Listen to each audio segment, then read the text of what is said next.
Friends, welcome to today's lecture of types of rotameters. So friends, आज के इस lecture में बेसिकली मैं आपको ये बताऊंगा कि कितने तरीके के रोटामीटर्स होते हैं, उनके क्या एडवांटेजेस होते हैं, क्या डिसएडवांटेजेस होते हैं और क्या सिलेक्शन क्राइटेरिया होता है आपका फ्लोमीटर सेलेक्ट करने का. सो फ्रेंड्स, सबसे पहले बिफोर स्टार्टिंग दिस लेक्चर्स, अगर आपको मेरे लेक्चर्स अच्छे लगते हैं तो मेरे चैनल को सब्सक्राइब कीजिए और जितना ज़्यादा पॉसिबल है उतना ज़्यादा वीडियोस को लाइक कीजिए और अपने फ्रेंड्स से शेयर कीजिए. फ्रेंड्स, अपने जितने भी लेक्चर्स हैं उनका जैसा कि आपने डिमांड किया था तो उनके पीडीएफ्स मैं अपने डिस्क्रिप्शन बॉक्स में डालूंगा. जिसको भी ज़रूरत हो वहाँ से इजिली आप जाके पीडीएफ डाउनलोड कर सकते हो. सो फ्रेंड्स, सबसे पहले हम बात करते हैं टाइप्स ऑफ रोटामीटर्स की. सो फ्रेंड्स, अगर हम बात करें टाइप्स ऑफ रोटामीटर्स की तो बेसिकली इनको तीन तरीके से क्लासीफाई किया गया है. पहला है मेरा glass tube rotameter, second one is metal tube rotameter and the third one is heavy duty rotameter. Friends, इन तीनों टाइप्स के रोटामीटर्स के बारे में मैं आपको आगे आने वाली स्लाइड्स में वन बाय वन करके काफ़ी ज़्यादा डिटेल में बताऊंगा. सो फ्रेंड्स, सबसे पहले हम बात करते हैं ग्लास ट्यूब रोटामीटर्स की. सो फ्रेंड्स, ग्लास ट्यूब रोटामीटर्स के केस में जो ट्यूब की मेन बॉडी होती है वो आपकी बोरोसिलिकेट ग्लास की बनी हुई रहती है और जो आपका फ्लोट होता है वो बेसिकली आपका किसी मेटल का हो सकता है, आइदर ग्लास और प्लास्टिक, किसी भी चीज़ का हो सकता है. अगर वो मेटल है तो मेटल्स के केस में हम बेसिकली स्टेनलेस स्टील को प्रेफर करते हैं बिकॉज इसका जो कोरोजन रेजिस्टेंस है वो काफ़ी अच्छा रहता है. ग्लास ट्यूब रोटामीटर्स को फ्रेंड्स हम यूज़ नहीं कर सकते हैं अगर मेरे पास में high temperature means over 90 degree water है और उसका पीएच काफ़ी ज़्यादा हाई है, बिकॉज ऐसा जो वाटर रहता है वो ग्लास के सरफेस को सॉफ्टन कर देता है. Second one is wet steam के भी केस में हम ग्लास ट्यूब रोटामीटर्स को प्रेफर नहीं करते हैं.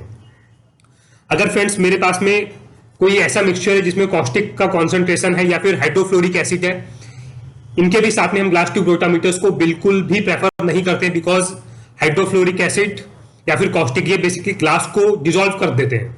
सो फ्रेंड्स, अगर मैं इनमें से कोई भी केमिकल यूज कर रहा हूं तो इन दैट केस मैं कुछ दूसरे एप्लीकेशंस के बारे में सोचूंगा कि मेरे को ग्लास ट्यूब रोटामीटर छोड़ के और किसी तरीके के रोटामीटर्स के बारे में सोचना पड़ेगा. सो फ्रेंड्स, होप आपको ग्लास ट्यूब रोटामीटर्स और इसकी लिमिटेशंस बिल्कुल क्लियर हो गई होंगी. हम बात करते हैं मेटल टाइप फ्लोमीटर्स की. So friends, metal type flowmeters के केस में they are basically made up of aluminium, brass या फिर स्टेनलेस स्टील, जैसा कि यहाँ पे आप देख सकते हैं. And they can be used for higher temperatures और प्रेशर, और इनको हम हायर टेम्परेचर और हायर प्रेशर्स में भी प्रेफर करते हैं. Since they are not transparent, ये ट्रांसपेरेंट नहीं होते, मैकेनिकल और magnetic followers on the outside of the tube are used to determine the float position. Since इसमें फ्रेंड्स हमारी मेटेलिक बॉडी रहती है जिसकी वजह से ये ट्रांसपेरेंट नहीं होते हैं, तो फ्रेंड्स हम इसमें बेसिकली आपका मैकेनिकल या फिर मैग्नेटिक फॉलोअर्स यूज करते हैं जो बेसिकली हमें फ्लोट की पोजीशन के हिसाब से बाहर से रीडिंग बताते रहते हैं. कुछ केसेस में फ्रेंड्स स्प्रिंग और पिस्टन का कॉम्बिनेशन भी यूज किया जाता है. फ्रेंड्स, इसको बेसिकली हम यूज करते हैं for the fluids like hot water, strong alkaloids, fluorine, hydrofluoric acid, hot water, steam, slurries, additives and molten metals के केस में.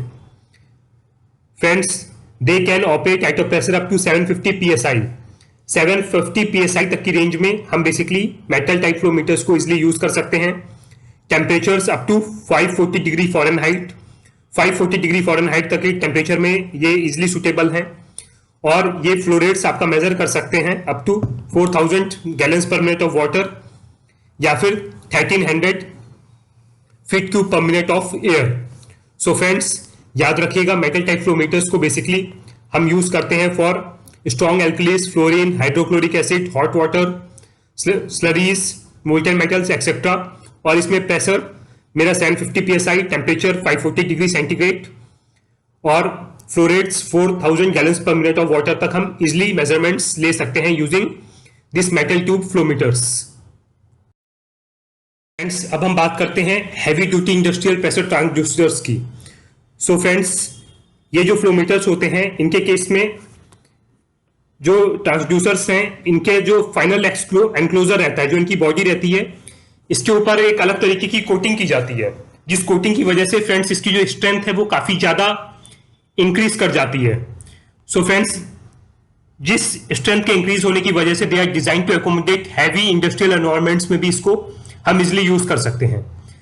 They are often feature scalable 4 to 20 milli ampere output. Friends, इसको 4 to 20 milli ampere के output के बीच में भी calibrate किया जा सकता है। और ये जो है, ये इलेक्ट्रिकल नॉइस जहां पे ज्यादा होती है उस एटमॉस्फेयर में ये काफी ज्यादा सुटेबल है, बिकॉज इनका जो इलेक्ट्रिकल इनकी वजह से होने वाली जो नॉइस है वो बिल्कुल नेग्लिजिबल होती है। नाउ फ्रेंड्स, हम बात करते हैं बेसिकली कि सिलेक्शन क्राइटेरिया क्या होता है रोटामीटर सेलेक्ट करने के लिए। सो फ्रेंड्स, सबसे पहले हमें यह पता होना चाहिए what is the minimum and the maximum flow rates of the for the flow meter, कि मैक्सिमम और कितना minimum flow rate flow meter से जाना है। Second, what is the minimum and the maximum process temperature क्या रहेगा।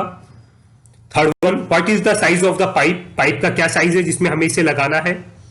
Would you be direct reading available area flow meter और it is a lookup table acceptable, आपको किस तरीके का फ्लो मीटर लगाना है। इधर आप जगह पे रीडिंग चाहते हैं या फिर आप उससे कोई सिग्नल चाहते हैं जो आपको डीसीएस पे मिले। What accuracy do you need, आप कितनी एक्यूरेसी चाहते हैं। Do you require a valve to regulate the flow, आपको कोई वॉल यूज करना है फ्लो रेगुलेट करने के लिए या फिर नहीं करना है। What will there be a back pressure, क्या कुछ बैक प्रेशर रहेगा या फिर नहीं रहेगा। What is the maximum process pressure, maximum process का प्रेशर क्या रहेगा। सो फ्रेंड्स, ये ढेर सारे पैरामीटर्स होते हैं जो कोई भी रोटामीटर सेलेक्ट करने से पहले आपको बेसिकली अपने दिमाग में रखने हैं। नाउ फ्रेंड्स, हम बात करते हैं बेसिकली एडवांटेजेस क्या होते हैं वेरिएबल एरिया फ्लो मीटर के। सो फ्रेंड्स, अगर हम एडवांटेजेस की बात कर रहे हैं तो पहला एडवांटेज है नो एक्स्ट्रा पावर नीडेड, इसके लिए किसी भी एक्स्ट्रा पावर की जरूरत नहीं पड़ती है। It is simple and reliable design, जैसा कि मैंने आपको पहले भी बताया कि इसमें एक आपका डाइवर्जिंग पाइप जैसा रहता है और अंदर एक फ्लोट रहता है। सो जो इसका डिजाइन है वो काफी ज्यादा रिलायबल और सिंपल है। इट कैन मेजर लिक्विड और गैस फ्लोज, ये जो रहता है ये लिक्विड और गैस दोनों के केस में सुटेबल है और हमें अच्छी रीडिंग्स देता है। स्केल जो है दैट इज अप्रोक्सीमेटली लीनियर, जो इसमें स्केल यूज करते हैं वो अप्रोक्सीमेटली हमारा लीनियर रहता है। It can measure flow rates of corrosive fluids also, ये जो है ये हमारा कोरोसिव फ्लूइड्स जो होते हैं उसके भी फ्लो रेट्स को इजिली मेजर कर सकता है। बेटर रेंजेबिलिटी, इसकी जो रेंज होती है फ्रेंड्स वो काफी वाइड होती है। सो डिपेंडिंग अपॉन हमें क्या फ्लो रेट्स मेजर करने हैं उसके हिसाब से हम अलग अलग डिफरेंट साइजेस के हम रोटामीटर्स ले सकते हैं।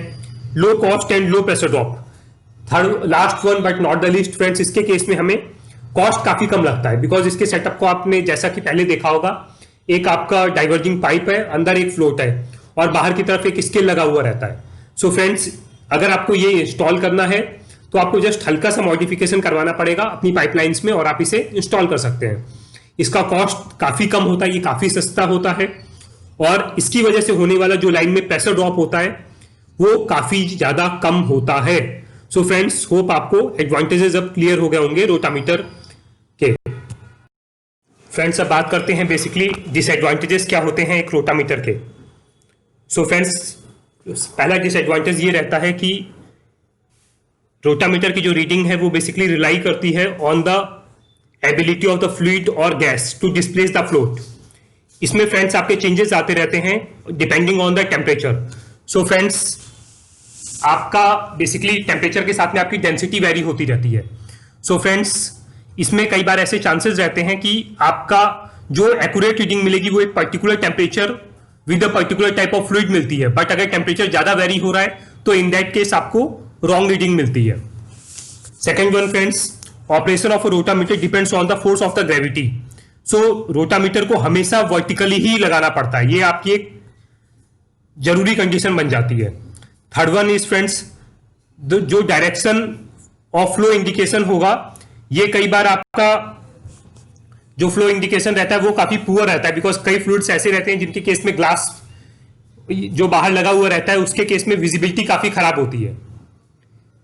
जो फ्लोट आपका होता है friends, it must be read through the flowing medium. Some fluids में ऑब्सक्योर द रीडिंग, कुछ आपके फ्लूइड्स ऐसे रहते हैं जो आपको उसकी रीडिंग्स भी खराब कर सकते हैं।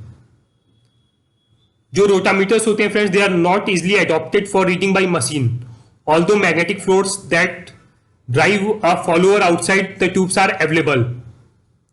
रोटामीटर्स फ्रेंड्स जो होते हैं ये आपके बेसिकली बनाए जाते हैं in sizes greater than 6 inch और 150 mm से छोटे साइज के ही बनाए जाते हैं। सो फ्रेंड्स, अगर आपको कहीं पे इससे बड़ी लाइन साइज में लगाना है तो बेसिकली ये आपके अवेलेबल नहीं होते हैं। सो फ्रेंड्स, अगर डिसएडवांटेजेस की बात करते हैं तो पहला, आपको इसको वर्टिकल लाइन में ही लगाना पड़ता है। सेकेंड वन, कि कुछ फ्लूइड्स ऐसे रहते हैं जो आपको इसकी रीडिंग, जो बेसिकली जो विजिबिलिटी रहती है उसको आपका खराब करते हैं। और सेकेंड, कि ये आपके कुछ स्पेसिफिक साइज, लाइन साइजेस के ही लिए रहते हैं, लाइक 6 इंच, और अगर उससे बड़ी लाइन साइज में आपको लगाना है तो इन दैट केस आपको ये उस साइज का नहीं मिलता है। फ्रेंड्स, आज के लेक्चर में बस इतना ही। कल के लेक्चर में बेसिकली मैं आपको ये बताऊंगा कि कंडेंसेट रिकवरी पंप्स क्या होते हैं, वो किस तरीके से काम करते हैं और उसके क्या बेनिफिट्स होते हैं। So friends, till then good bye, have a nice day.